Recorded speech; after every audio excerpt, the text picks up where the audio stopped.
One of America's oldest mysteries is the fate of the island colony of Roanoke. Located off North Carolina, it would have been the first permanent settlement by the English in North America. Had its 116 inhabitants not disappeared, did the settlers relocate to join the friendly CROATOAN tribe? Did they die of natural causes? Were they killed by a hostile native tribe or by the Spanish?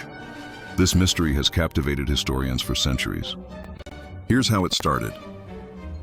The year was 1587, and Governor John White knew his fledgling colony was in trouble. A scouting expedition to Roanoke Island a few years before had introduced English explorers to the native Algonquin people. They traded goods and learned each other's languages. Two men, Manteo of the CROATOAN tribe and Wanchese of the Roanoke tribe, even traveled to England. A 1585 voyage brought Manteo and Wanchese back home, along with 6 ships who intended to build a settlement. But many of these men were more interested in prospecting for precious metals than learning to farm, and they strained relations with local tribes. Most of these settlers fled by flagging down a passing ship, one that just happened to be captained by fellow Brit Sir Francis Drake in 1587. English investors tried again. This time, entire families undertook the 10-week voyage in the hopes of creating a stable colony. But the group arrived too late in the season to plant crops, and relations with local tribes were still strained. So White left his 9-day-old granddaughter, his daughter, his son-in-law, his wife, and the 112 other settlers to make the trip back to England for supplies. Remaining colonists agreed to split up and search for more hospitable land. During White's absence in his journal, White wrote that the colonists said that if they moved before his return, they would leave their new location written on a tree or a door.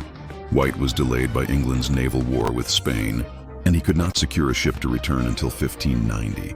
He found an empty colony. The only clue was the word CROATOAN carved on a tree, and the letters Crow carved on another. This may have been a reference to nearby CROATOAN Island. It also could have referred to the Native Americans who lived there, including Manteo. White believed this indicated the colony's new location, but he was prevented from sailing to it by a storm. His ship lost 3 anchors and barely escaped. He never saw his family again. Later searches uncovered no further clues and no graves. The original settlement location is now lost to time.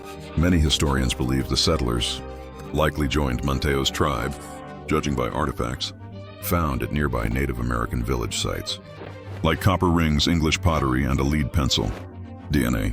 Studies of longtime residents in the area are ongoing to understand if and how the Europeans might have assimilated with the tribe, but with no definitive answers, and on the basis of a single word, carved in wood, the